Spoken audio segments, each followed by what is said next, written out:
ध्रुव जी महाराज ठाकुर जी को कैसे प्रणाम कर रहे हैं, कैसे मिल रहे हैं, उन सब भावों को कहते हुए फिर आगे चलते हैं। श्री ध्रुव जी महाराज अपनी मैया की आज्ञा मान करके वन की ओर प्रस्थान कर गए और वन में जाते ही श्री ध्रुव जी को सबसे पहले श्री नारद जी का दर्शन हुआ।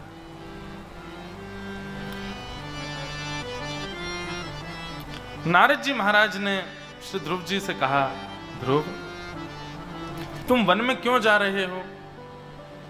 ध्रुव जी महाराज कहते हैं, मैं भगवान से मिलने के लिए जा रहा हूं वन में।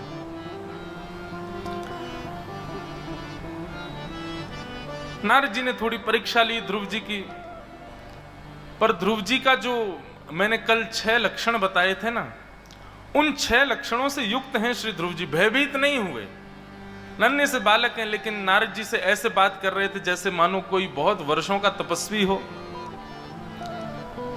नारद जी ने जब घर का लोभ देकर के वापस जाने की आज्ञा दी तो ध्रुव जी महाराज कहते हैं, आप कौन हो, अपना परिचय दो।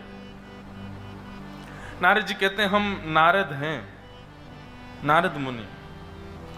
ध्रुव जी बोले, आप झूठ बोल रहे हो, आप नारद नहीं हो सकते। नारद जी बोले, क्यों, हम क्यों नहीं हो सकते नारद? बोले, मैंने नारद जी को देखा तो कभी नहीं है, लेकिन मेरी मां बताती है, नारदो देव दर्शन। बोले, श्री नारद जी महाराज जब मिलेंगे ना बेटा, तो नारद जी ही हाथ पकड़ करके ठाकुर जी के पास ले जाते हैं। आप नारद हो ही नहीं सकते। आप नारद होते तो मेरा हाथ पकड़ते और बताते मुझे मार्ग कि मैं कैसे भगवान से मिलूं। आप तो घर जाने की आज्ञा दे रहे हैं। आप निश्चित ही संसारी कोई व्यक्ति हैं, आप नारद जी नहीं हो सकते। नन्हे से ध्रुव जी के मुख से इतनी सुंदर भाव सुनकर के नारद जी महाराज बड़े आनंदित हो गए। नारद जी महाराज बोले, वत्स तुम तो वास्तव में भगवत मिलन के अधिकारी हो, क्योंकि ये निडरता तुम्हारी बताती है कि तुम कैसी मां के पुत्र हो।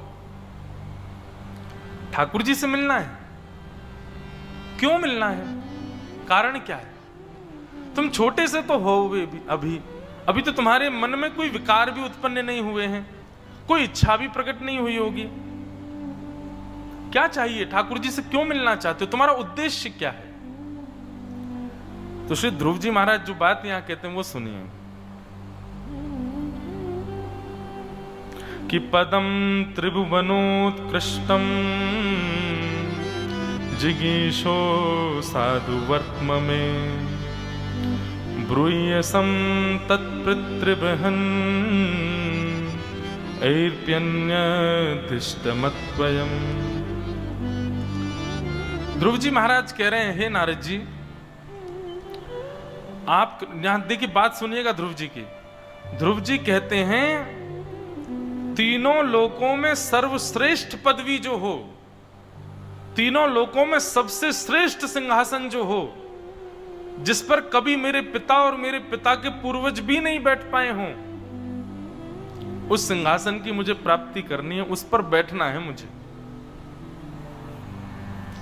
अब ये विषय पढ़कर के मेरा थोड़ा मन विचलित हुआ, तो मैंने अपने गुरुदेव से पूछा कि इस श्लोक में श्री ध्रुव जी महाराज तो एक प्रकार से ऐसा दिख रहा है कि ध्रुव जी किसी को नीचा दिखाना चाह रहे हैं, या फिर वो किसी प्रकार से ईर्ष्यावंत होकर के जा रहे हैं कि मैं ऐसी पदवी पर बैठना चाहता हूं, उसके लिए। मैंने कहा, गुरुदेव मुझे समझ नहीं आ रहा है, और जो भाव यहां पर अंकित है ध्रुव जी का, इससे तो भगवत प्राप्ति में बाधा होनी चाहिए। इस भाव से कोई जाए अगर भगवान से मिलने, तो उसको तो ठाकुर जी मिल ही नहीं सकते। ध्रुव जी को कैसे मिल गए? तुम्हारे गुरुदेव ने एक बहुत अच्छी बात कही। वे कहते हैं, रेस में इसलिए दौड़ना है कि मैं जीतूं, इसलिए नहीं दौड़ना कि उसको हराऊं। कोई भी क्रिया श्रेष्ठता इसलिए प्राप्त करनी है कि मुझे प्राप्त हो, पर किसी को नीचा दिखा के प्राप्त करनी है, ऐसा नहीं। बोले, ध्रुव जी का जो भाव है वो ये है कि मुझे परम श्रेष्ठ सिंहासन पर बैठना। अब यहां पर 2 बातें गुरुदेव कहते हैं। पहली बात कि ध्रुव बालक है, अबोध है, ध्रुव को ज्यादा ज्ञान नहीं है, केवल अपनी पिता की राज्यगद्दी देख करके उसके मन में यह भाव आ गया कि मुझको राज्यगद्दी पर बैठना है। तो पहली बात तो वो अबोध है, विद्यालय भी नहीं गया अभी तक। तो अबोध बालक तो ऊंची ऊंची वस्तु मांगता है, वो तो हवाई जहाज देख करके कहता है पिताजी मुझको उड़ाना है। तो श्री ध्रुव जी महाराज अगर नारद जी से ये कह रहे हैं कि मुझको वो पदवी चाहिए जो त्रिभुवन में किसी को नहीं मिली हो, इसमें पहला तो उनका बाल रूप दिखता है, वो बालक है, वो बाल भाव है। दूसरी बात, ध्रुव जी किसी को नीचा दिखाकर की पदवी नहीं मांग रहे हैं। ध्रुव जी के मन में ऐसा भाव नहीं है कि मेरे पिता को मुझे नीचा दिखाना है या किसी को। ध्रुव जी कहते हैं पर जो श्रेष्ठ है वो मुझे प्राप्त करना है, वो मुझे चाहिए, और इसमें कोई दोष नहीं है। दौड़ो मगर जीतने के लिए, किसी को हराने के लिए नहीं। और वैसी दौड़ श्री ध्रुव जी महाराज मांग रहे हैं। बहुत सुंदर बात है। मुझे मार्ग बताइए कि इस त्रिभुवन की सबसे श्रेष्ठ गद्दी मुझे कैसे मिलेगी।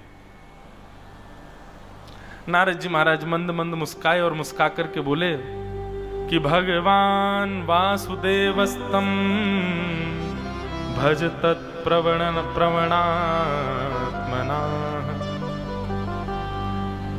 भगवान वासुदेव को तुम भजो। अब देखो यहां पर बात सुनो, ध्रुव जी महाराज मांग रहे हैं श्रेष्ठ गद्दी, और श्री नारद जी महाराज कह रहे हैं कि तुम भगवान को भजो। संसारिक किसी वस्तु की प्राप्ति की कामना अगर ध्रुव जी ने की होती तो श्री नारद जी महाराज भगवान को भजने की आज्ञा नहीं देते। भगवान को भजने की, संतों की वाणी समझना बहुत कठिन है। संत संकेत में बोल जाते हैं, वैष्णव संकेत में बोल जाते हैं, उसके रहस्य को जानना बहुत कठिन है। एक व्यक्ति काम करता था जंगल में। एक बार एक संत मिल गए उसको नदी के किनारे, तो उसने जाकर के प्रणाम किया और प्रणाम करते हुए कहा महाराज जी मैं लकड़ी काटता हूं, लकड़ी का विक्रय करता हूं, उसी से घर चलता है, पर मेरे घर की पूर्ति नहीं हो पाती, आप कोई आशीर्वाद दो। संत बोले वर्धताम अभिवर्धताम, बढ़ो और आगे बढ़ो। बेचारे ने एक बार पूछ लिया, फिर थोड़ी देर बाद वर्धताम अभिवर्धताम जब कह दिया तो उसने कहा बढ़ो बढ़ो और आगे बढ़ो। तो उसने फिर पूछा, बोले कैसे? संत फिर बोले वर्धताम अभिवर्धताम। थोड़ी देर बाद फिर पूछा, बोले लेकिन कैसे? बढ़ो आगे बढ़ो पर कैसे? संत ने तीसरी बार फिर कहा वर्धताम अभिवर्धताम, और ऐसा कहकर वहां से चले गए।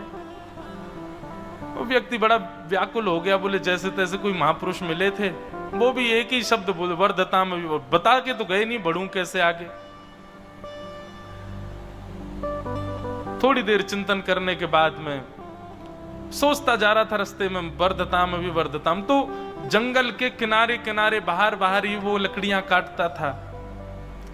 अपने यथावत स्थान जहां पर वो लकड़ियां काटता वहां पहुंचा, तो लकड़ी काटते काटते बोला आज संत मिले, बोले वर्धताम अभी वर्धताम, पर कैसे? तब उसने अर्थ समझा, बोले मतलब बढ़ो आगे बढ़ो। तो उसने मन में विचार किया कहीं ये ऐसा आज्ञा तो नहीं कह रहे हैं कि मैं जहां लकड़ियां काटता हूं उससे थोड़ा और आगे जाऊं। और वो उससे थोड़ा और आगे गया, थोड़ा और आकर के जाकर के देखा तो बहुमूल्य वन की सबसे महंगी लकड़ियां यानी कि चंदन की वृक्ष थे वहां पर। और वो वृक्ष देखते ही आनंदित हो गया, बोले ओ महाराज जी अब समझा वो क्या कहना चाह रहे थे। और चंदन की लकड़ी काट करके ले गया, जाकर के विक्रय किया, खूब धन घर में आ गया। तो कहने का अभिप्राय, भगवत भजनानंदी व्यक्ति मुख से कब क्या बोल रहा है वो उसकी वाणी नहीं है, ठाकुर जी की वाणी है। निश्चित ही उसमें कोई रहस्य है, उस रहस्य को जानिए, उस रहस्य को पहचानिए। और सत्संगी व्यक्ति को यह गुण प्राप्त होता है कि वो गुरुजनों की वाणी, उनकी सूक्ष्मता को पहचान जाता है। ध्रुव जी महाराज कह रहे हैं मुझे त्रिभुवन की सबसे श्रेष्ठ गद्दी मिले, उसका रहस्य बताइए।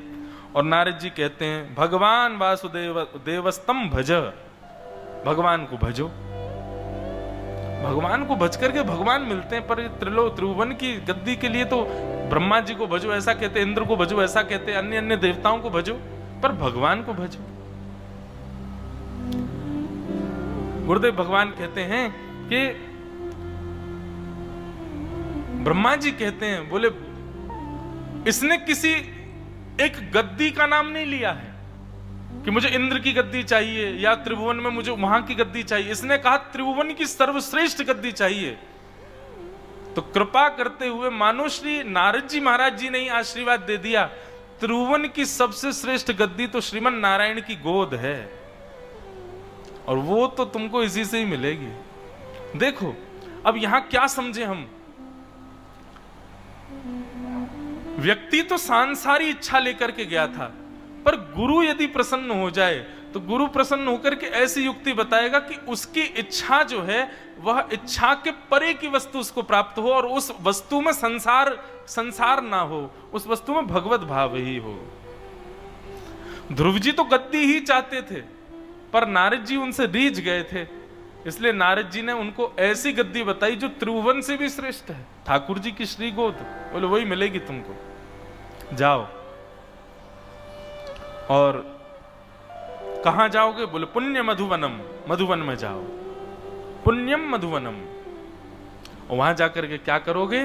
तब एक मंत्र, ओम नमो भगवते वासुदेवाय, ये प्रदान किया।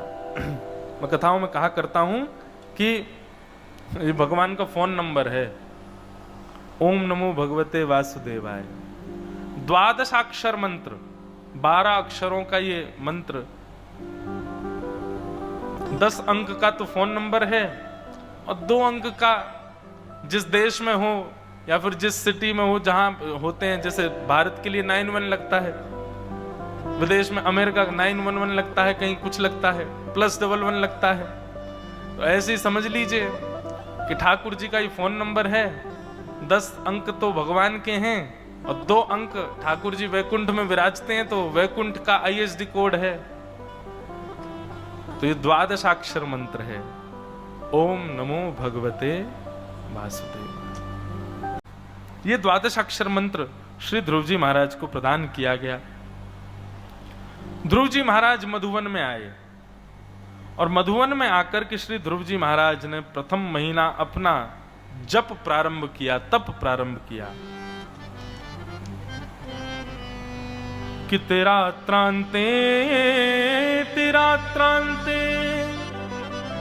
कपित्थ बदरासन आत्मवृत्य अनुसारेण मासम निन्नेर्चयन् हरिम। आहा, श्री ध्रुव जी महाराज का पहला महीना कैसे निकला? बोले 3 दिन तक ध्रुव जी कुछ नहीं खाते, और 3 दिन बाद केवल कपित्त फल खा करके भगवान को भजते हैं। 3 दिन व्रत रखते हैं, चौथे दिन फल खाते हैं बस, फिर 3 दिन व्रत करते हैं, फिर चौथे दिन फल खाते हैं बस। इस प्रकार 1 महीने तक श्री ध्रुव जी ने भजन किया।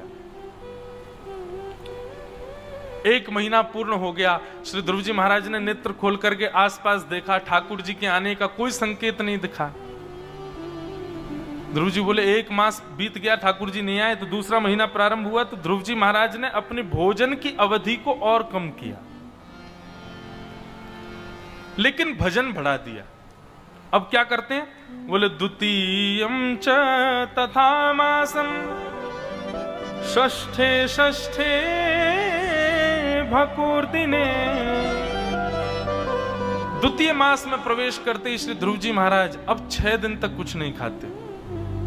और देखो, प्रथम महीने में ध्रुव जी फल खा रहे थे, द्वितीय महीने में आते फल का त्याग कर दिया। अब 6 दिन की अवधि बढ़ा दी, और 6 दिन बाद भी क्या खाते हैं?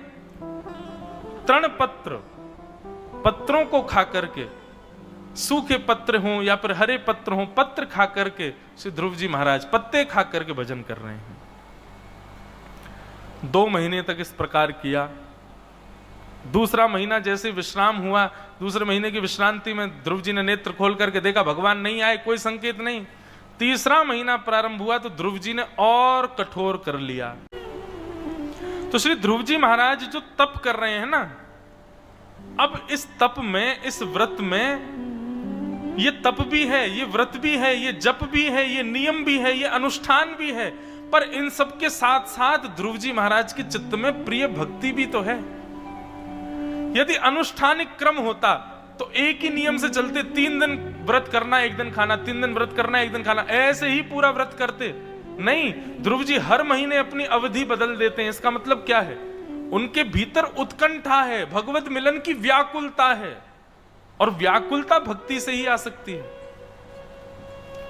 विरही व्यक्ति व्याकुल होता है, जिसके हृदय में विरह नहीं वो व्याकुल कैसे हो जाएगा? ध्रुव जी के हृदय में व्याकुलता हो रही है, इसका मतलब उनको विरह है, और विरह भक्ति से ही उत्पन्न होता है। इसलिए ध्रुव जी महाराज हर महीने अपनी भक्ति बदल देते हैं। ध्रुव जी महाराज की तीसरे महीने की भक्ति प्रारंभ हुई।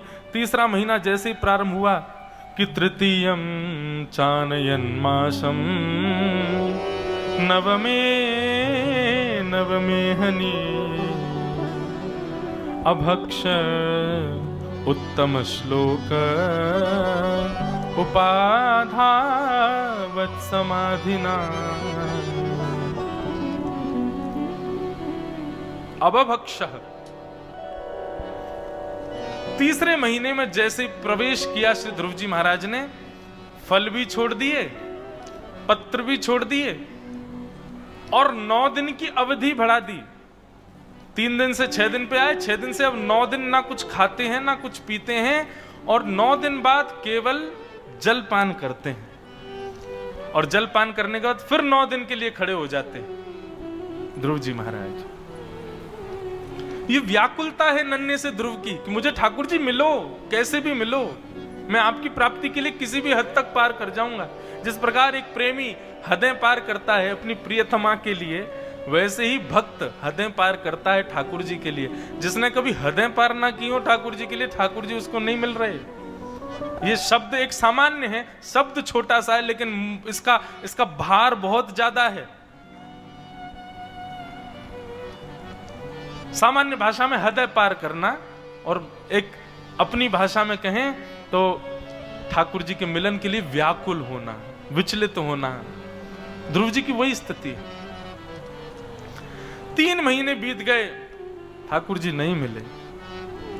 चौथा महीना प्रारंभ हुआ कि चतुर्थमपि वै मासम द्वादशे हनि वायुभक्षोजित श्वासो ध्यायन् देवमधारय। चौथा महीना जैसे ही ध्रुव जी का प्रारंभ हुआ, अब 12 दिन की अवधि बढ़ा दी, और 12 दिन तक ना कुछ खाते हैं ना कुछ पीते हैं, और 12 दिन में एक बार श्वास लेते हैं बस। पहले पत्रों को छोड़ा, पहले फलों को छोड़ा, फिर पत्रों को छोड़ा, फिर जल को छोड़ दिया, अब केवल श्वास पर रह रहे हैं। चौथे महीने में कैसी भक्ति कर रहे हैं ध्रुव जी? एक बार श्वास भरते हैं और 12 दिन तक फिर श्वास नहीं लेते। प्राण वायु को जीत लिया अपनी 4.5 वर्ष के बालक ने। और ध्रुव जी महाराज खड़े होकर के भक्ति कर रहे हैं। और चौथे महीना पूर्ण हुआ, ध्रुव जी महाराज ने देखा भगवान अब भी नहीं आए। ध्रुव जी मंद मंद मुस्कुराने लगे, बोले नाथ या तो अब आप आओगे, नहीं तो मैं देह त्याग करके मैं आ जाऊंगा आपके पास। और श्री ध्रुव जी महाराज ने कैसे भक्ति की बहुत सुंदर दर्शन कराते हैं श्री वेदव्यास जी महाराज कि यदैक पादेन स पार्थ विवार्वकः तस्थौ तदंगुष्ठ निपीडितामहि न नाम तत्रा धर्म विदस्थिता तरीव सव्येतरतः पदे पदे। यदैक पादेन स पार्थिवार्भक, अपने एक पैर पर खड़े हो गए श्री ध्रुव जी महाराज, और दूसरे पैर के तलवे को अपने एक पैर के घुटने से स्पर्श करा दिया। मतलब एक पैर पर खड़े हैं, इसको कहते हैं वृक्षासन, वृक्ष के भांति खड़े हो जाना। एक पैर पर ठाकुर जी के लिए खड़े हुए, दूसरे पैर को ऊपर कर लिया और एक पैर पर भी नहीं खड़े हैं। श्री वेदव्यास जी क्या कहते हैं? बोले तस्थौ तदांगुष्ठ, अपने एक पैर के अंगूठे के नख पर खड़े हैं श्री ध्रुव जी महाराज। और दोनों भुजाएं ऊपर आकाश की ओर उठा करके अपनी प्राण वायु को वशीकृत कर लिया। मंद मंद मुस्कुराने लगे, बोले नाथ या तो अब आप आओगे, नहीं तो मैं आऊंगा आपके पास। अपनी श्वास को भीतर एकाग्र करते हुए, और जैसे ही ध्रुव जी महाराज ने ओम नमो भगवते वासुदेवाय का जप करना प्रारंभ किया है, पौराणिक इतिहास में पहली बार ऐसा हुआ, देवता व्याकुल हो गए आकाश में। नन्हे से ध्रुव जी की इस स्थिति को देख करके त्राहिमाम करते हुए समस्त देवी देवता दौड़ने लगे। ब्रह्मा जी के पास दौड़े दौड़े गए। ब्रह्मा जी से जाकर कहा, देखिए भगवान, इस बालक को देखिए। ब्रह्मा जी बोले, हो क्या रहा है? बोले, पूरी पृथ्वी पर जीव मानस मरने लग जाएंगे थोड़ी बहुत देर में, यदि इसको थोड़ी देर में ठाकुर जी ने दर्शन नहीं दिया तो। ब्रह्मा जी बोले, मतलब? बोले, पृथ्वी के चराचर जीव नष्ट हो जाएंगे थोड़ी बहुत देर में। क्यों? क्योंकि ध्रुव के चित्त में भगवान बैठे हैं और भगवान पूरे विश्व को वायु प्रदान करते हैं, लेकिन ध्रुव ने अपनी प्राण वायु को रोक लिया है। तो भगवान उसके चित्त में बैठे हैं, इतने विश्वास के साथ ध्रुव ने अपने चित्त में बैठा रखे हैं कि मानो ध्रुव के चित्त से ही प्राण वायु पूरे विश्व को व्याप्त हो रही है। और अगर कहीं ध्रुव ने अपनी प्राण वायु को एकाग्रित कर लिया, भगवान ने दर्शन नहीं दिया और ध्रुव ने श्वास नहीं ली, तो पूरे विश्व पर भूचाल आ जाएगा, सब मर जाएंगे, किसी को श्वास नहीं मिलेगी। मतलब नन्हे से ध्रुव जी में इतनी सामर्थ्य आ गई कि उन्होंने अपने चित्त में ठाकुर जी का स्मरण करके प्राण वायु को रोका। उनकी प्राण वायु नहीं, पूरे चराचर पृथ्वी की प्राण वायु खत्म होने लग गई। ब्रह्मा जी ने कहा, अरे ये तो चिंता की बात है। सब देवताओं के साथ ब्रह्मा जी भगवान के पास गए, भगवान से जाकर के प्रार्थना की। और जैसी प्रार्थना की, मंद मंद मुस्कुराते हुए श्री चतुर्भुज भगवान, ये बात आज तक के पुराण के इतिहास में पहली बार घटी है। क्या? कि मधोर्वनम भृत्य दृदीक्षया गतः। ठाकुर जी ये नहीं कह रहे हैं कि मैं दर्शन देने जाऊंगा। ठाकुर जी कह रहे हैं मधोर वनम भृत्य दृदिक्षया गतः। ठाकुर जी यहां शब्द का प्रयोग कर रहे हैं, तुम चिंता मत करो, मैं मधुवन जा रहा हूं। किस लिए? बोले, ध्रुव का दर्शन करने जा रहा हूं, ध्रुव को देखने जा रहा हूं। ध्रुव को दर्शन देने नहीं, उसका दर्शन करने जा रहा हूं। बंधुओं, ये बात मैं कथा में कहता हूं, यही भक्ति की स्थिति होनी चाहिए। हम ठाकुर जी के पीछे ना पड़े रहें, हम ठाकुर जी के पीछे पीछे ना डोलें। अपनी भक्ति ध्रुव जैसी हो जाए, ठाकुर जी कहें मैं जाऊंगा इसके पीछे, मैं आके पीछे पड़ूंगा। मैं एक भाव गाता हूं, जहां ले चलोगे वहीं मैं चलूंगा। ये बात गाते गाते स्थिति आ जाए, ठाकुर जी आपसे कहें तू जहां ले चलेगो वहां चलूंगा, तू जहां बैठा देगो वहीं बैठूंगा, तू जैसे चाहेगो मैं वैसे रहूंगा। भक्ति की श्रेष्ठता, भक्ति की उत्कंठा, भक्ति की प्रधानता, भक्ति का गंतव्य यही है कि ठाकुर जी इस भांति हो जाएं। भगवान कहते हैं मैं ध्रुव का दर्शन करने जा रहा हूं, और सुंदर गरुड़ पर विराजमान होकर के श्री ठाकुर जी ध्रुव जी के सन्मुख मधुवन में आकर के प्रकट हो गए। ध्रुव जी ने बहुत देर तक तो ठाकुर जी का दर्शन नहीं किया।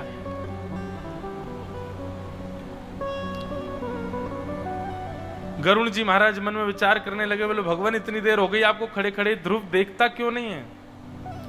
भगवान बोले क्योंकि चित्त में उसने मेरी एक छवि बना रखी है और वो उस छवि में ही मुझे खोज रहा है, मेरा दर्शन कर रहा है। बोले नाथ कुछ तो करो, नहीं तो बहुत विलंब हो जाएगा। भगवान ने एक चुटकी बजाई और स्वर होते ही ध्रुव जी के चित्त से भगवान की सुंदर जो भाव मूर्ति थी वो अंतर ध्यान हो गई। और जैसे ही अंतर ध्यान हुई, ध्रुव जी इतने व्याकुल हो गए कि नाथ मेरे हृदय को छोड़कर के क्यों चले गए। और व्याकुल हृदय से जैसे ध्रुव जी ने नेत्र खोल करके देखा, श्वेत गरुण के ऊपर शंख चक्र गदा पद्मधारी श्रीमन नारायण विराजमान है। ऐसे सुंदर दर्शन करके ध्रुव जी महाराज परम आनंदित हो गए। बोलो भक्त वत्सल भगवान की।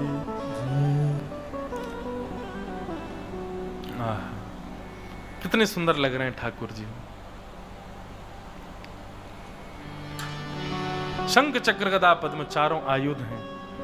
अच्छा बंधुओं, भगवान चारों आयुध लेके क्यों चलते हैं? शंख चक्र गदा पद्म धारण करने का अर्थ क्या है? हमारे पूर्वाचार्य बताते हैं कि जिस प्रकार कोई श्रेष्ठ व्यक्ति चले तो 4 अंग सेवक या अंग रक्षक या 4 विशिष्ट जन उसके आगे पीछे चलते हैं, 4 5 6 10 जितने हों। ठीक वैसे ही ठाकुर जी के चित्त में श्रीपाद का चिन्ह है और श्री ठाकुर जी के चित्त में साक्षात श्री जी विराजती हैं, साक्षात किशोरी जी विराजती हैं। तो जब ठाकुर जी चलते हैं तो अपने चारों भुजाएं खोल करके उनमें आयुध लेकर के चलते हैं, मानो अपने चित्त में विराजमान श्री जी की सुरक्षा लेकर के चल रहे हों। अपने चित्त में विराजमान भक्तों के सुंदर भाव की सुरक्षा करते हुए ठाकुर जी अपने हाथ में चारों आयुध लेते हुए चलते हैं। एक सुरक्षा का घेराव बनाते हुए 4 भुजा धारण करके भगवान चलते हैं। इसलिए ठाकुर जी के चतुर्भुज है। भगवान चतुर्भुज में प्रकट हो गए और प्रकट होकर के ध्रुव जी महाराज ने पहले भगवान को देखा। भगवान को देखने के पश्चात भगवान ने अपना शंख का स्पर्श गाल से कराया और स्पर्श होते ही ध्रुव जी महाराज को संपूर्ण वेद वेदांतों का स्मरण याद हो गया। ध्रुव जी ने भगवान की स्तुति गाई। स्तुति कितनी सुंदर है भगवान की। ध्रुव जी कह रहे हैं, योऽन्तः प्रविश्य मम वाचमिमां प्रसुप्तां संजीवयत्यखिल शक्तिधर स्वधाम्ना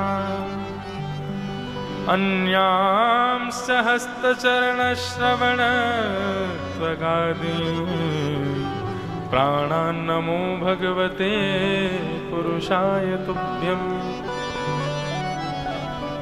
ध्रुव जी महाराज कह रहे हैं, नाथ बहुत ध्यान से सुनिएगा, स्तुति बहुत सुंदर है ध्रुव जी की।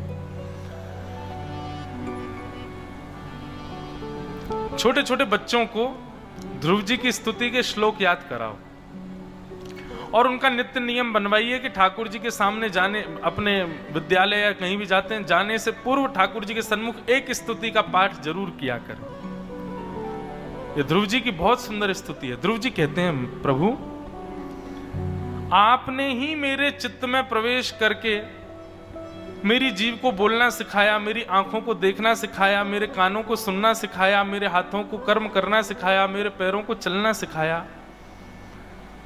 जिसकी कृपा से हम कुछ सीखते हैं तो उसको धन्यवाद कहते हैं। नाथ, अभागे हैं वो लोग जो अपने सर्वांगीण अंग में से किसी भी अंग से यदि आपको धन्यवाद नहीं कहते तो प्रत्येक अंग से आपको धन्यवाद कहना चाहिए, क्योंकि हर एक अंग को सामर्थ्य आपने प्रदान की। ध्रुव जी महाराज का भाव समझिए। ध्रुव जी कहते हैं, किसी को केवल दर्शन में ही सुख मिलता है, कथा सुनने में सुख नहीं है, तो ये दोष है। अरे कानों को सुनने की शक्ति भी तो ठाकुर जी ने दी है, इसलिए श्रवण करो। हम दर्शन करके भगवान को धन्यवाद कहते हैं कि नाथ आपने हमें नेत्र दिया। हम कथा सुन के ठाकुर जी को धन्यवाद कहते हैं कि ठाकुर जी आपने हमें कान दिए। हम कीर्तन गा करके जिह्वा से धन्यवाद कहते हैं कि आपने हमें जीभ प्रदान की।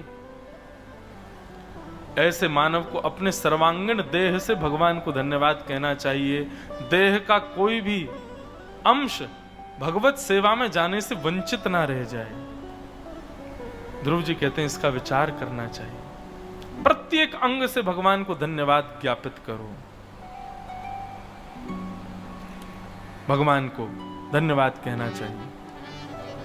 और फिर ध्रुव जी अगले श्लोक में क्या कहते हैं कि नूनम विमुष्टमतयस्तव माययाते कि ये त्वां भवाप्यय विमोक्षण मन्य हेतो अर्चन्ति कल्पकतरम गुणपोपभोगम मिच्छन्ति यत् सर्पजरम निरये पिनेणाम। ध्रुव जी महाराज कहते हैं भगवान, अभागे हैं वो लोग जो आपसे संसार की कोई वस्तु मांग लेते हैं। अरे संसार की वस्तु मांगी और उस वस्तु से फिर भोग किया, ये बहुत बड़े पाप का कारण बनता है। हमने ठाकुर जी से कोई संसारी वस्तु मांगी और उससे फिर संसारी भोग भोगा। ध्रुव जी महाराज कहते हैं, बोले संसारी भोग तो जानवर भी भोगते हैं, संसारी सुख तो इन जानवरों को भी मिलता है। अरे मानव देह मिलने के बाद तो ये प्रयास करना चाहिए कि इस मानव देह से भगवान से कभी संसार ना मांगे हम। लेकिन ये मानव मानता नहीं भगवान, फिर भी आपसे संसार मांगता है। संसार की कभी कामना नहीं करनी चाहिए। भगवान बोले,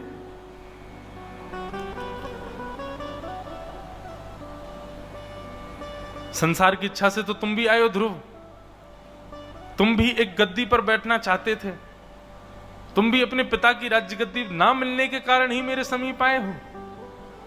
मूलतः तुम्हारा कारण क्या है बताओ। ध्रुव जी महाराज की ये बात बहुत सुंदर लगती है। ध्रुव जी कहते हैं, बोले नाथ मैं आया तो था आपसे संसार मांगने, पर गुरु के द्वारा प्रदत्त विद्या, गुरु के द्वारा प्रदत्त मंत्र और उसका नियम पूर्वक जब मैंने भक्ति भाव से जाप किया तो गुरु का मंत्र आपको भगवत प्राप्ति नहीं कराता है। गुरु का मंत्र आपके भीतर उत्पन्न हुए जो सांसारिक विषय भोग भाव हैं उनको नष्ट करके भगवान के अधिकार के योग्य बनाता है। ध्रुव जी महाराज कहते हैं, मैं चाहता तो था त्रिलोक की सर्वश्रेष्ठ पदवी, पर श्री नारद जी महाराज के द्वारा प्रदत्त गुरु मंत्र ने मेरे चित्त को उचित बना दिया और तब करते करते करते करते भक्ति भाव से मेरे चित्त से अब संसार की विषय वस्तु की जगह आपसे कुछ और मांगने की इच्छा प्रकट हो रही है। आहा, भगवान कहते हैं मांगो ध्रुव, क्या चाहिए तुम्हें। तब ध्रुव जी जो मांग रहे हैं, सबसे सुंदर श्लोक है ध्रुव स्तुति का। ध्रुव जी कहते हैं, नाथ यदि आप देना चाहते हो तो एक ही वरदान दे दीजिए। बोले क्या? कि भक्ति मुह प्रवहताम त्वयि में प्रसंगो भूयादनंत महताम अमलाशयानाम येनांजसोर्वणमुरुव्यसनं भवाब्धिं निश्चये भव गुणकथामृतपानमत्त। ध्रुव जी कहते हैं, नाथ मुझे एक ही वरदान चाहिए, आपकी सुंदर कथा का प्रवाह करने वाले, आपकी सुंदर सुंदर यशों का गुणगान करने वाले जितने भी वैष्णव हैं, जितने भी भक्त हैं, जितने भी संत जन, जितने भी ऋषि जन हैं, उन सबके प्रति संग मिले। संग भी नहीं, यहां पर शब्द का प्रयोग किया प्रसंग, मतलब आसक्ति हो जाए मेरी उनमें। नाथ मैं तो आपका भावरस नहीं गा सकता, और भावरस गाने में सुख नहीं, भावरस तो सुनने में सुख है नाथ। इसलिए आप कृपा करके मुझ पर अनुग्रह कर दीजिए और आपके सुंदर सुंदर प्रसंगों का प्रवाह करने वाले, आपके सुंदर कथाओं का गुणगान करने वाले उन लोगों में मेरी ऐसी आसक्ति हो जाए जैसे किसी व्यसनी व्यक्ति की व्यसन के प्रति होती है। ध्रुव जी की बात की गंभीरता देखिए। ध्रुव जी कह रहे हैं केवल ये कह देते कि मुझे संत संग मिल जाए, नहीं, केवल ये कह देते कि मुझे भगवत प्राप्ति के लिए वैष्णवों का संग, नहीं, वे कहते हैं कि जिस प्रकार व्यसनी व्यसन के बिना नहीं रह सकता, ऐसे ही मैं भी आपके कथा और आपकी कथा सुनाने वाले वैष्णवों के बगैर ना रह सकूं। नाथ ऐसी कृपा मुझ पर कर दीजिए, आपकी कथा मुझे दिनों दिन मिलती रहे, हर क्षण में उसमें प्रवाहित आनंदित होता रहूं, ऐसी कृपा मुझ पर कर दो। यही मुझे चाहिए और मुझे कुछ नहीं चाहिए। ध्रुव जी महाराज का ये भाव, ये नांज सौल वणुमुरु व्यसनम भवाब्धिम निश्चय गुण कथाम मृतपान मत्त। बंधुओं, भगवत प्राप्ति के जो लक्षण है ना, उन लक्षणों में एक लक्षण यह भी है, क्या? कि आपको कथा सुनने में अति रुचि लगे। और अति रुचि कैसे पता चले? अति रुचि का मतलब उस रुचि के आगे सब फीका, बस पूरे दिन उसी की प्रतीक्षा होती है कि कब भगवत चर्चा सुनने को मिलेगी, कब भगवत भाव सुनने को मिलेंगे, कब कोई ज्ञान का विषय सुनने को मिलेगा। और उस स्थिति में आप चले जाते हैं कि ना आपको भोजन की इच्छा, ना जल की इच्छा, ना सांसारिक देह की कोई भी इच्छा की उस समय इच्छा प्रकट होती है हृदय में। इस प्रकार से कथा के प्रति जब रति हो जाए तो समझो भगवत प्राप्ति का ये लक्षण है। कथा के प्रति रति उत्पन्न होना, कथा के प्रति आसक्ति होना।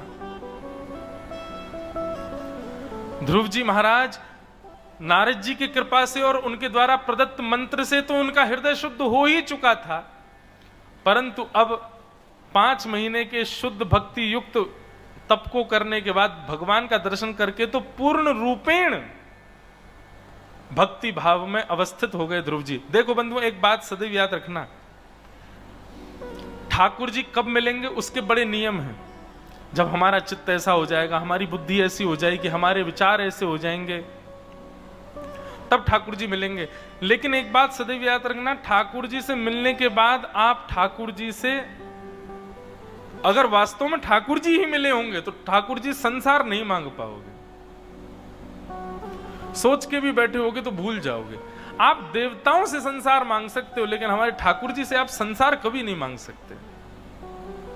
और जिसके सामने जाकर के संसार मांगने की इच्छा प्रकट हो जाए वो फिर या तो भगवान का अंश होगा या कोई और देवता होगा। ठाकुर जी के सामने तो आपके चित्त में कभी ये इच्छा प्रकट नहीं हो सकती कि मुझे संसार का कोई भाव चाहिए।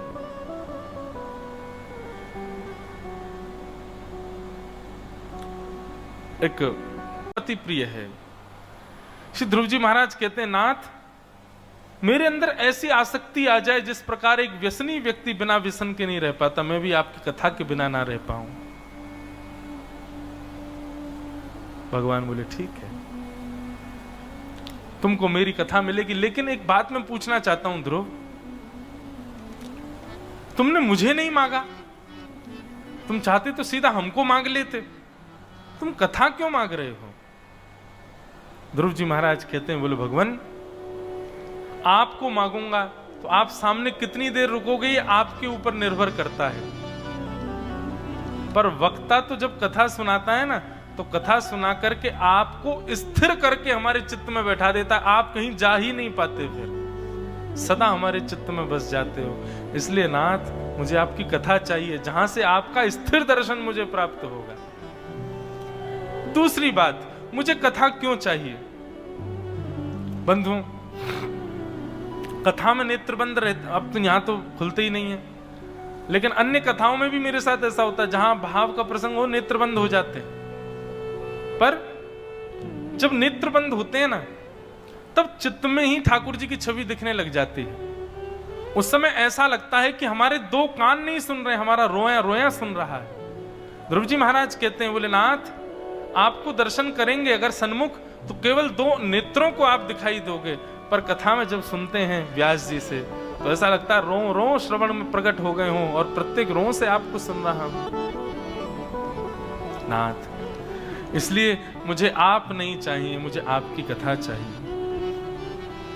भक्ति मुहु प्रवहतां त्वयि में प्रसंगो भूयादनंत महतां अमलाशयानां येनाञ्जसोल्बणमुरुव्यसनं भवाब्धिं निश्चय भवद्गुणकथामृतपानमत्तः। हे नाथ आप कृपा करके मुझे ये आसक्ति का वरदान दीजिए।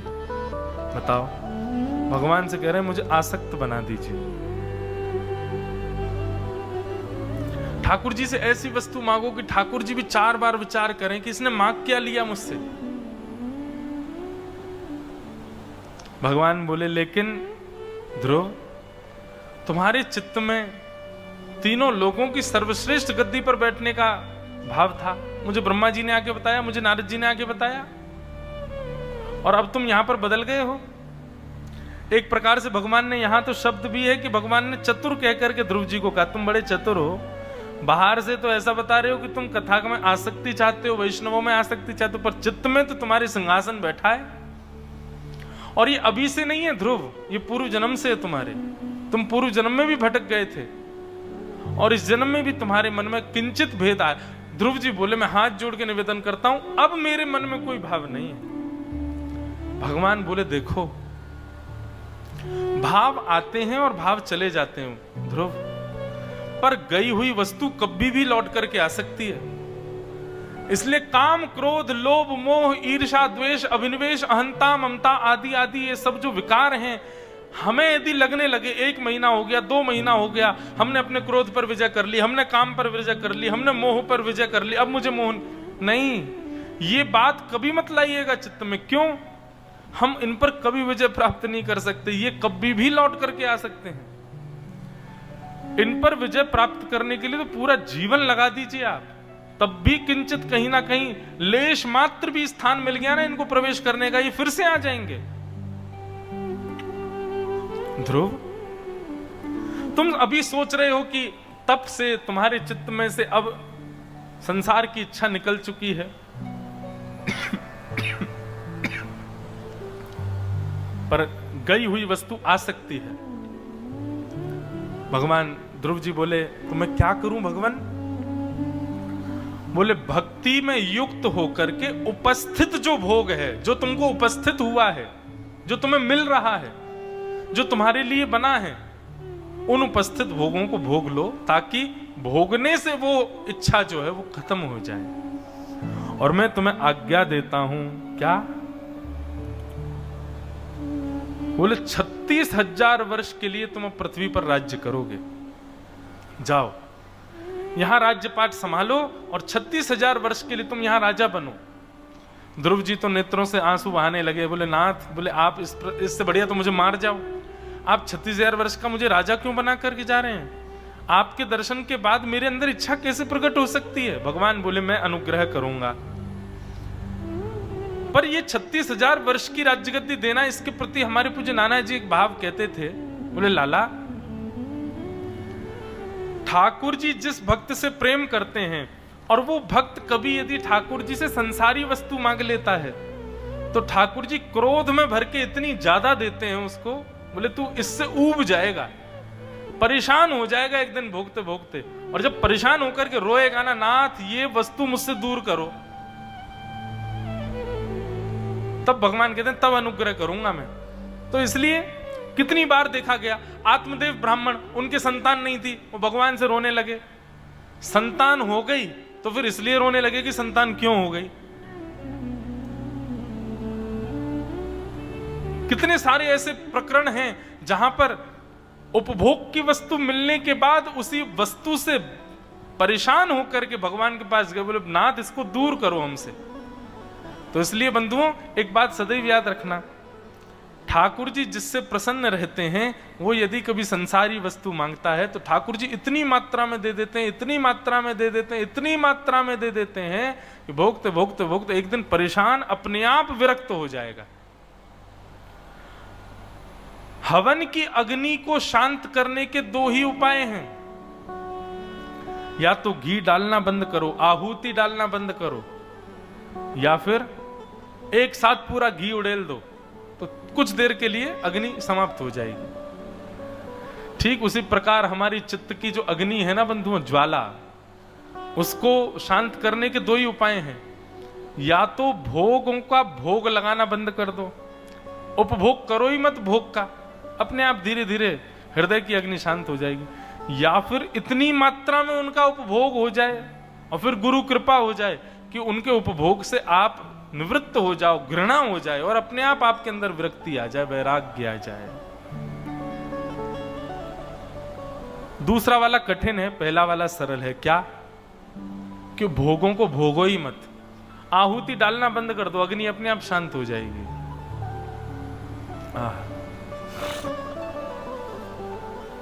श्री ध्रुव जी महाराज भगवान के सामने खड़े, भगवान कहते 36,000 वर्ष के लिए राज्य करो, और केवल इतना ही नहीं, एक और बात कहते हैं। बोले क्या? भगवान कहते हैं, नान्योर्दिष्टमी भद्रम ते दुरापमपि सुब्रत। भगवान कहते हैं, उद्धव यहां तो तुम 36,000 वर्ष के लिए राजा बनो ही, लेकिन मेरे बनाए गए तीनों लोकों में एक लोक है जहां पर अभी तक कोई प्रतिष्ठित नहीं हुआ है, वहां पर अभी तक कोई बैठा नहीं है। वो लोक मैंने अपने भक्तों के लिए बनाया है, ताकि जो बहुत भजन करके आवे उनको मैं उस लोक में बैठा दूं। जब कभी मेरा मन हो मैं उस लोक में आकर के सब भक्तों से मिला करूं। उस लोक का मैं तुमको अधिपति बनाऊंगा, और उस लोक का नाम भी ध्रुव लोक, ध्रुव तारा, जो कि ब्रह्म मुहूर्त में सुबह दिखाई देता है। ये श्री भगवान के द्वारा प्रदत्त श्री ध्रुव जी महाराज को एक लोक है। हमारे पूज्य नाना जी उसके विषय में भी कहते थे कि वो सुबह सुबह क्यों चमकता है, पूरी रात क्यों नहीं चमकता? बोले क्योंकि सुबह सुबह ब्रह्म मुहूर्त में वो चमकता है। ब्रह्म मुहूर्त में भगवान वैकुंठपति उठते ही सबसे पहले ध्रुवलोक जाते हैं, इसलिए भगवान की अगवानी में ध्रुव जी और वहां के समस्त वैष्णव वहां सुंदर दिए जलाते हैं, सुंदर प्रकाश करते हैं, इसलिए सुबह के 45 मिनट ही वो चमकता है। उतनी देर ऐसा मानना चाहिए कि भगवान वहीं हैं। हमारे नाना जी ऐसा भी कहते थे, यदि कोई व्यक्ति मास पर्यंत 2 मास पर्यंत, वर्ष पर्यंत कितना भी नियम लेकर के और नित्य सुबह उठ करके ध्रुव लोक का दर्शन करे और उस समय मन में विचार करे, शंख चक्र गदा पद्मधारी भगवान अभी यहीं घूम रहे हैं, यही स्थान है जो मुझे दिख रहा है, इधर ही ठाकुर जी विचरण कर रहे हैं, इस भावना से दर्शन किया करे। एक दिन ऐसा निश्चित होगा कि जब वो ध्रुव लोक का दर्शन करेगा, तब ध्रुव लोक में एक क्षण के लिए ध्रुव लोक अंतर ध्यान होकर के साक्षात एक क्षण के लिए ठाकुर जी की प्रतिबिंब उसको दिखाई देगा और एक क्षण में वो अंतर ध्यान हो जाएंगे। एक क्षण का दर्शन निश्चित होगा ठाकुर जी का, ऐसा ध्रुव लोक है। तो भगवान ने ध्रुव जी से कहा कि ध्रुव जी अब तुम जाओ, जाकर के और जो है संसार के प्रति 36,000 वर्ष तक राज्य करो। ध्रुव जी महाराज बहुत रोए, लेकिन भगवान की आज्ञा है कि अब भोगो, तुमने मांगा क्यों मुझसे संसार। ध्रुव जी महाराज लौट करके जाने लगे, भगवान को प्रणाम करके लौट करके गए। यहां उत्तानपाद राजा को जैसे ही पता चला कि मेरा पुत्र वापस आ रहा है,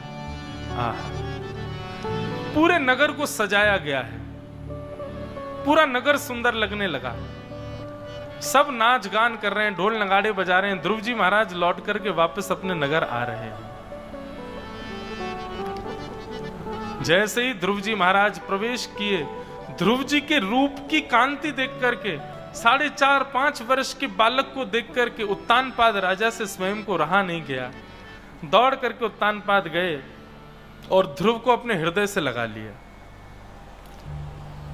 मिथ्या वदति लोकोऽयं चंदनम खलु शीतलम कि पुत्र गात्र क्षण स्पर्श चंदनात् तिरुच्यते। संसार में सबसे ठंडा क्या होता है? विश्व में सबसे ठंडा है चंदन। विश्व में सबसे ठंडा जीव यदि कोई है तो वो है सर्प। सबसे ठंडा होता है वो। उसको भी जब गर्मी लगती है तो चंदन के वृक्ष से जाकर के चिपक जाता है, लिपट जाता है। उसी चंदन को जब घिसा जाता, मतलब वो सर्प से भी ज्यादा ठंडा होता है। चंदन को घिस करके लगाया जाए तो कहते हैं अत्यंत शीतलता का अनुभव होता है। आज उत्तानपाद राजा ध्रुव जी को अपने हृदय से लगा करके कह रहा है कि लोग गलत कहते हैं कि चंदन सबसे ठंडा, सर्प सबसे ठंडा। तब किसी ने पूछा तो बोले फिर सबसे ठंडा है क्या? तब कहते हैं कि पुत्र गात्र क्षण स्पर्श चंदनात् तिरुच्यते। एक भगवत प्राप्त और श्रेष्ठ पुत्र जब अपने पिता को हृदय से लगाता है ना, तो उसके सामने चंदन भी उष्णता का अनुभव कराता है। एक श्रेष्ठ पुत्र को गले में लगाने में पिता को जो सुख मिलता है, उस सुख के आगे चंदन की तासील भी गर्म लगती है।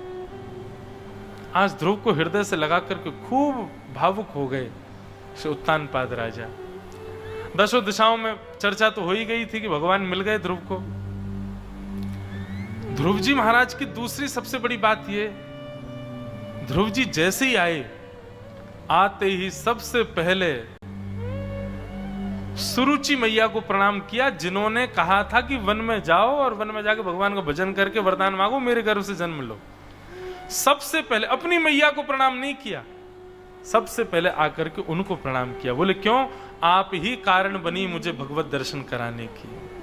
यदि मैया आपने उस दिन मुझे नहीं डांटा होता, मुझसे ऐसा नहीं कहा होता, तो शायद इस जन्म में क्या कभी भी मुझे भगवत दर्शन नहीं होता। इसलिए मेरी प्रथम पूज्य आप हैं, मैं आपके चरणों में वंदन करता हूं। बंधुओं, कई लोगों के भगवत प्राप्ति के कारण सुखद होते हैं, अच्छे होते हैं, पर कई लोगों के जीवन में भगवत प्राप्ति का कारण अत्यंत कष्टमय होता है। जीवन में बहुत बड़ा कष्ट आता है तब जाकर के वो भगवत सानिध्य ग्रहण करते हैं या भगवत सामीप्य पाते हैं। आप उस कष्ट को ही अपना गुरु मानिएगा जिसकी वजह से आप ठाकुर जी की तरफ मुड़ गए। जिस कष्ट ने, जिस विपत्ति ने, जिस आपत्ति ने आपको ठाकुर जी की तरफ मोड़ दिया, वो आपके गुरु है। वैसे तो मैंने कष्ट, विपत्ति, आपत्ति कही, पर जिस कारण से भी आप ठाकुर जी के समीप पहुंचे हो, उस कारण को सदा प्रणाम करो, सदा वंदन करो। अगर ये कारण उपस्थित नहीं होता तो मैं कभी ठाकुर जी के सन्मुख नहीं जा पाता, मैं कभी ठाकुर जी को प्राप्त नहीं कर पाता। तो उस कारण को धन्य मानो। ध्रुव जी महाराज ने आकर के मैया को प्रणाम किया। बोले मैया आपने अगर उस दिन नहीं कहा होता तो शायद मुझे भगवत प्राप्ति कभी नहीं हो पाती। तत्पश्चात ध्रुव जी महाराज ने अपनी जन्मदात्री मैया को प्रणाम किया, हृदय से लगा लिया। उसके बाद श्री ध्रुव जी महाराज राजकुमार वेश में रहने लगे और कुछ ही दिनों बाद पिता ने अपनी राज्य गद्दी का अधिपति ध्रुव जी महाराज को बना दिया और ध्रुव जी को राज्य गद्दी पर बिठा करके उनका राज तिलक करके मुकुट उनके सिर पर धारण करा दिया। ध्रुव जी महाराज अब राज शासन करते हैं। आपके छोटे भाई का नाम उत्तम। उत्तम का यक्षों के साथ में युद्ध हुआ और वे वहां मारे गए। ये बात जब ध्रुव जी को पता चली तो ध्रुव जी अपने क्रोध पर वश नहीं कर पाए और यक्ष विहीन करने के लिए निकल पड़े, युद्ध करने के लिए। तब ब्रह्मा जी प्रकट हुए और ब्रह्मा जी ने प्रकट होकर के ध्रुव जी से कहा, ध्रुव इतना क्रोध तुम्हारे अंदर कैसे आ गया? तुमको तो भगवान का दर्शन हुआ है। भगवत दर्शन करने वाले के चित्त में इतना क्रोध आ गया कि वो पूरी की पूरे सेना को खत्म करने निकला है। कहीं ऐसा तो नहीं कि तुम्हें भगवत दर्शन हुआ ही ना हो? ध्रुव जी कहते नहीं नहीं पितामह, आप जो कहें सब स्वीकार है, पर इस बात को अस्वीकार नहीं करूंगा मैं। ठाकुर जी ने साक्षात्कार हुआ है मुझे। तो बोले फिर ये क्रोध कैसे आया तुमको? इतना क्रोध तुम्हारे हृदय में नहीं आ सकता भगवत दर्शन के बाद। ध्रुव जी महाराज तो मौन हो गए। तब ब्रह्मा जी ने उत्तर दिया, बोले मैं बताऊं ध्रुव, क्योंकि तुमने दर्शन तो ठाकुर जी का किया है पर अभी तक उनका श्रवण नहीं किया, उनकी कथा नहीं सुनी, सत्संग नहीं किया। मुझे तो ऐसा लगता है 36,000 वर्ष भगवान ने कहे हैं कि तुम राज्य करो, क्योंकि भगवान को यह बात पता है कि तुम सत्संग कथा के प्रति अग्रसित बहुत विलंब से होगे, लेकिन जिस दिन तुम सत्संग कथा के प्रति आकर्षित हो जाओगे उसी दिन तुम्हारी वर्ष अवधि पूर्ण हो जाएगी और तुमको भगवत प्राप्ति होगी। ध्रुव जी महाराज, तुम्हारे चित्त में क्रोध इसलिए उत्पन्न हो रहा है क्योंकि तुम सत्संग नहीं करते हो, इसलिए अब सत्संग को स्वीकार करो। बंधुओं, एक प्रसंग है, श्री तुकाराम जी का कीर्तन होता था और वह कीर्तन शिवाजी महाराज को बहुत भाता था। एक बार सुना, उसके बाद वो इतने आनंदित होने लगे कि कहीं भी युद्ध में जाते तुरंत मन बनाते कि मुझे कीर्तन में पहुंचना है। और जब वो कीर्तन में जाते थे तो कीर्तन में जाते समय अपना राजकीय वेश त्याग करके जाते, अपने सुरक्षा कर्मियों को भी त्याग करके जाते, छत्रपति शिवाजी महाराज। और कीर्तन में बिल्कुल साधारणतया जैसे आप सब ऐसे ही बैठ जाते और बैठ करके सुंदर मधुर कीर्तन सुनते थे। शत्रु तो बहुत थे उनके, और सब अधिकतर मुगल शत्रु थे। वो सब गुप्तचर घूमते रहते थे कि कोई अवसर ऐसा मिले जब हम इन पर आक्रमण करें। और शिवाजी महाराज को ऊपर आक्रमण करना मतलब हिंदू समाज जो उस समय खड़ा था, हिंदू राष्ट्र सनातन धर्म जो खड़ा था, वो सब पर आक्रमण हो जाएगा एक साथ ही। तब एक गुप्तचर ने मुगलों के ने जाकर के बता दिया, बोले कि अरे वो तो कहीं जाते हैं, कीर्तन में जाके बैठते हैं, और वहां मैंने देखा ना उनके सुरक्षा कर्मी होते हैं, ना उनके साथ में कोई आयुध होता है, ना किसी भी प्रकार के आयुधों में भी बंधन में नहीं होते हैं। तो हम ऐसा कर सकते हैं कि जब वो कीर्तन में जाएं तब उन पर आक्रमण कर दिया जाए। मुगलों ने पूरी महाराज योजना बना ली, और अगले कीर्तन कहाँ होना है, कैसे होना है, सारी उसकी जानकारी लेकर के छद्म वेश धारण कर लिया सबने, एक दूसरा वेश धारण करके, और वहां आक्रमण के लिए तैयार हुए। शिवाजी महाराज आकर के जैसे कीर्तन में बैठे भाव से श्रवण करने लगे, इतने आनंदित होके कहते हैं जैसे ही उन मुगलों की सेना ने कीर्तन के मंडप में प्रवेश किया तो पीछे बैठा, सबसे पीछे बैठा हुआ व्यक्ति से लेकर के सबसे आगे बैठे हुए व्यक्ति तक सबके अंदर शिवाजी का दर्शन होने लगा। सब शिवाजी महाराज की तरह दिखने लगे, और केवल एक सैनिक को नहीं, जितने सैनिक गए थे आक्रमण करने, सबने जाकर के देखा तो सबको असंख्य शिवाजी महाराज वहां कीर्तन के मंडप में बैठे हुए दिखाई देने लगे। महाराज सब लोग अपने अपने भाव बचा करके भागे वहां से, और जाकर के कहा, बोले महाराज झांपना, वहां तो एक नहीं, वहां तो असंख्य शिवाजी हैं। हम तो ऐसा सोचते हैं शिवाजी को कुछ होता क्यों नहीं, इतने युद्धों के बाद भी वो खड़े क्यों हो जाते हैं। हमें तो लगता है एक नहीं हजारों शिवाजी हैं, हर युद्ध में नए शिवाजी आते हैं। लेकिन वास्तविकता ये थी कि कीर्तन का ऐसा प्रताप, कीर्तन का ऐसा भाव कि वहां बैठे असंख्य वैष्णवों में शिवाजी का दर्शन होता था।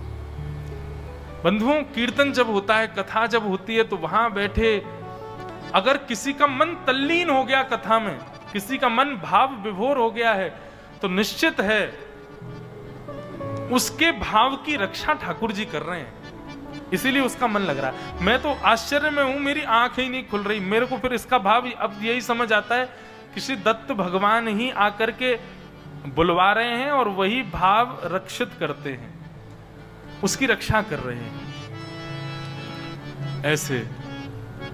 ऐसे सत्संग में देखो कितनी बड़ी बात यहां पर है। दर्शन के बाद भी आपने यदि सत्संग नहीं किया है तो भी आप काम क्रोध लोभ मोह ईर्ष्या द्वेष संसारी भोगों के भाव में आसक्त हो सकते हो। जैसे श्री ध्रुव जी महाराज को क्रोध आ गया, ध्रुव जी को यही चिंता हो गई कि भगवान के दर्शन के बाद क्रोध क्यों आया। बोले क्योंकि सत्संग तुम्हारे जीवन में नहीं आया है, अब सत्संग करो। ध्रुव जी ने शेष जीवन अपना सत्संग में व्यतीत किया, और खूब सत्संग करते, खूब कथा सुनते, कथा करवाते, कथाओं में जाकर कीर्तन करते, नाचते गाते, आनंद करते। एक दिन सत्संग से बाहर आए तो उन्होंने देखा कि एक काली काली महिला खड़ी है हाथ जोड़ करके। ध्रुव जी महाराज बोले आज्ञा करें। बोले महाराज मैं मृत्यु देवी हूं, आपको भगवत धाम ले जाने के लिए भगवान का विमान आया है, आप उस विमान में सशरीर जा सकते हैं, पर मेरी आपसे प्रार्थना है, आपने मेरे ऊपर जन्म लेकर के मुझे धन्य किया है, कृतकृत्य किया है, इसलिए जाते जाते अपनी पदरज मुझे प्रदान करते हुए जाइए। सामने विमान देखा भगवान ने, श्री ध्रुव जी महाराज ने।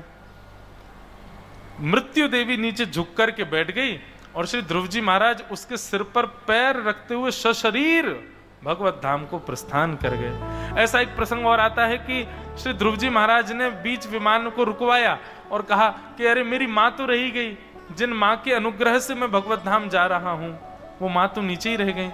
तभी ध्रुव जी को एक और विमान दिखाई दिया और उस विमान में देखा बड़ी मैया जा रही हैं जिन्होंने ध्रुव जी को जन्म दिया। एक और विमान दिखा और उसमें देखा छोटी माँ भी भगवत धाम को जा रही है। मतलब ध्रुव जी की कृपा से पूरे वैष्णव समाज, परिवार, कुल, खानदान सबके उद्धार हो गया। और सब लोग भगवत धाम को प्रस्थान कर गए। बोलो भगवत धाम की जय, भक्त वत्सल भगवान की जय, श्री ध्रुव जी महाराज